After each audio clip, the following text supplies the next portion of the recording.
if we take a look at some of the concessions that have been made, all sorts of headlines seem to have been coming out over the last 2 days. Perhaps a mansion tax could be off the cards, but it could be raiding the pensions. Where would you be putting your money?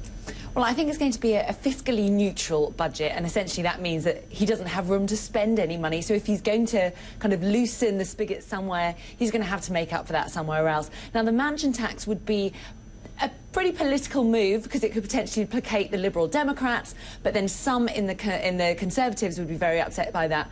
Pensions have been raided before in 2010, but there certainly is room to go again, because right now you can put a £50,000 tax-free sum in every year, and some people will say, well, you have to be fairly wealthy to be able to put that in anyway, so that could be a fairly populist move if he was to go down that route. So effectively what he's doing is trying to get many of these 1 in 5 under 25-year-olds back into the workforce and using money from older people who are already out of the workforce to try and do that.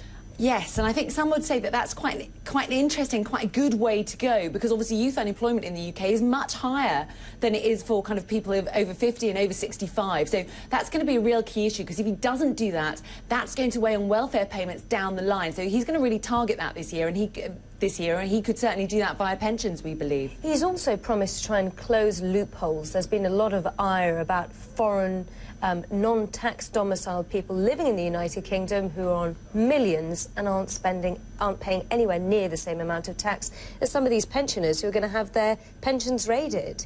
Absolutely. I mean, that's a very populist measure as well. Whether or not it could actually raise money, we have to see. Now, we've already seen the top rate of tax hasn't ended up raising nearly as much as the £2 billion the Chancellor expected. Closing tax loopholes is good, but sometimes those wealthy foreigners who come here, they do spend in other ways. So he needs to be very, very careful how he balances that. We should also talk about fuel. Duty on fuel might go up again. The tax that we pay on fuel here in the UK is already close to 58% for something like diesel and 60% for petrol. Can people afford it when the price of fuel is already going up because of those Iranian sanctions? Well, absolutely not. They can't. I mean, that's what we've seen over the last couple of years. Inflation has been so high because of high oil prices that it's really limited consumption. So Osborne really needs to tread a very careful path. And one way to do that, which he has spoken about in the past, is have kind of a tiered fuel tax system, so that when the oil price rises, as we've seen it recently, the tax on it goes down slightly. So that's a much more intense. This is the so-called fuel price stabiliser, right? Absolutely. Yeah. When we talk about the ratings agencies, they have said that there's a sort of 50% chance that they could cut within the next 2 years or so.